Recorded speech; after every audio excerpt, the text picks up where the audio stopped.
Here I am with the wonderful Marie Alice Wolfszahn, and we're here because we're showing the UK premiere of your film.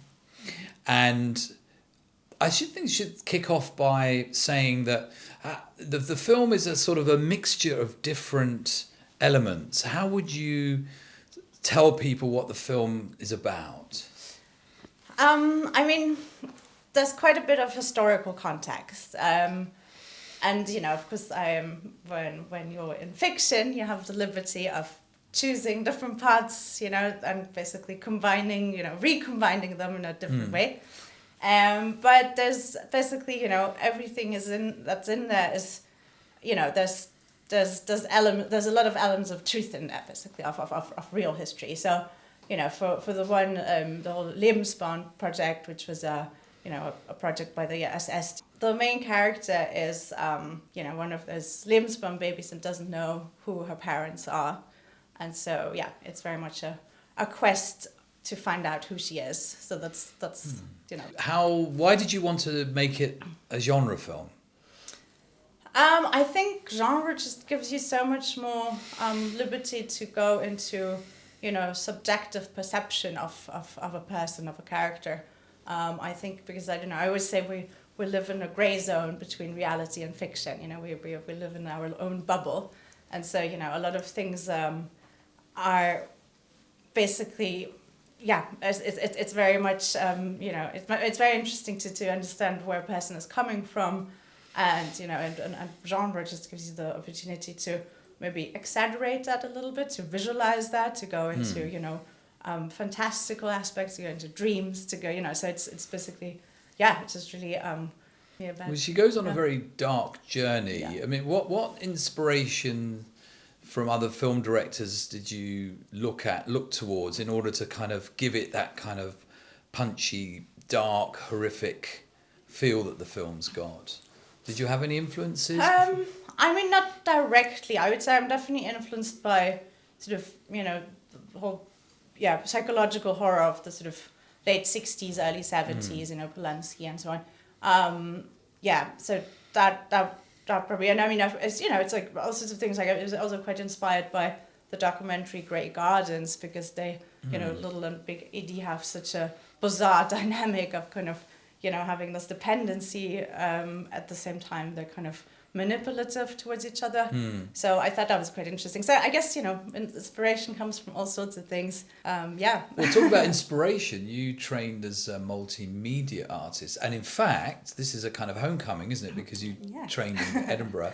How much did that arts training influence the film? I mean, you know, that's probably easier for you to answer than for myself. It's always quite difficult to look at yourself, you know, to like have that sort of, you know, a lot of times, I don't know, it's been other people who are telling me what's my red thread, because, you know, it's like when you're in it. Well, the colorization of the film comes to mind for me. Exactly. I mean, I'm definitely a very, very visual person, and I think, you know, the camera, the styling, the set design, you know, color concept, and like that's very, very important for me. I think I'm telling a lot of the story of you know, the character's journey, of their change, you know, through visual elements, and also, you know, again, like symbolism. Like there's quite a few dream sequences in there that are rather abstract, but still, you know, create some sort of emotion. I think that's interesting in art in general, because it, you know, it doesn't really trigger only the sort of cognitive part of you, but also, you know, the emotional, like you react to stuff and you don't know necessarily why, you know, it's like subconsciously you pick up on things, and because the film seems to deal with our perception of what you call fictional reality, i.e. looking at sort of abstract things like faith, dogma, ideology, sort of weird clubs that we think we need to belong to in order to assuage our identity. So I was thinking particularly of her journey. Now, she starts off wanting to know more about her birth mother, but her journey becomes a discovery of a world. How would you? Yeah, I mean, maybe I should tell a little bit about the background of that. So basically, I've been researching, you know, the sort of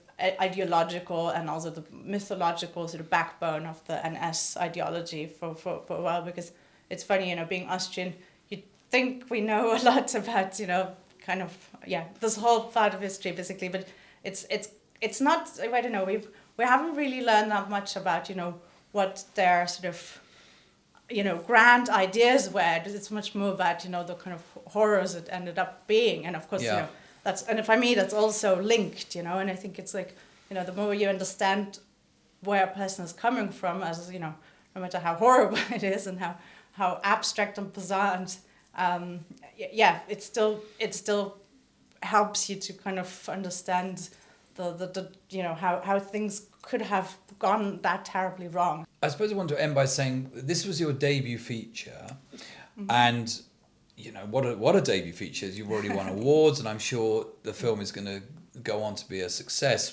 Does this put pressure on you for your second feature, and are you going to explore similar territory, or have you thought of something very different to do? I'm working on quite a few projects at the moment. So it's one is a little bit in that realm. I wouldn't say not so much the not necessarily post Second World War, not so much that, but let's say the esoteric kind of history, like the Western esotericism. Basically, there's a very strange lady of history called Madame Blavatsky, who is quite influential, with her works, and so that's one aspect. And I don't know. Pressure is maybe the wrong. I think it's just. I don't know. I think rather it's been an amazing self-confidence, because a boost basically, because I before I was I'd done quite a few like more artsy, non-narrative things, and so my first like real like long dialogue scenes and all that, and I wasn't so sure how comfortable I'll be with this, and I don't know, I was working out really well during the shoot already, and afterwards Well, we wish you all the luck with Mother Superior, and I'm sure the FrightFest crowds will give you a very, very honest but healthy appraisal. So thank you very much. Thank you, Greg.